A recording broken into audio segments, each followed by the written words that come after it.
ఓషో గురించి మీ అభిప్రాయం ఏంటి? నా దృష్టిలో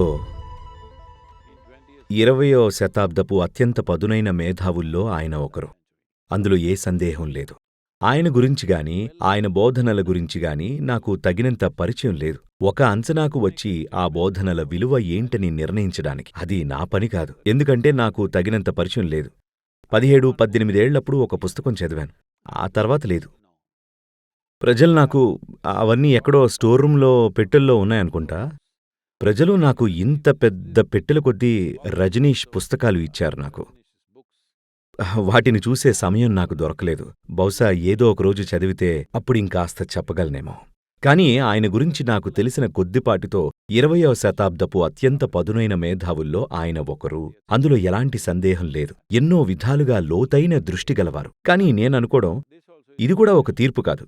కాని జరిగిన దాన్ని బట్టి, ఇంకా విషయాలు జరుగుతున్న తీరుని బట్టి ఒక సంస్థగా వాళ్లు కొన్ని తీవ్రమైన తప్పులు చేశారనుకుంటున్నా. నేననుకోవడం దానివల్లే చాలా పరిణామాలు జరిగాయి. సరే, ప్రజలు ఆయన చేసిందంతా విఫలమైంది అనుకోవచ్చు. కాని బహుశా ఆయనకది అక్కర్లేదేమో. రకరకాల మనుషులుంటారు. ప్రతి ఒక్కరూ ఏదో సృష్టించాలనో, ఒక వారసత్వాన్ని వదిలి వెళ్లాలనో అనుకోకపోవచ్చు. బహుశా ఆయనకది పట్టదేమో. కాబట్టి ఇతను మంచివాడు, ఇతను చెడ్డవాడు అని తీర్పు లేదా అభిప్రాయానికి ఎందుకు రావాలి?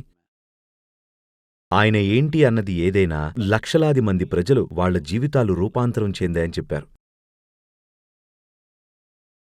దానికి నేనెప్పుడూ శిరస్సు వంచి నమస్కరిస్తాను.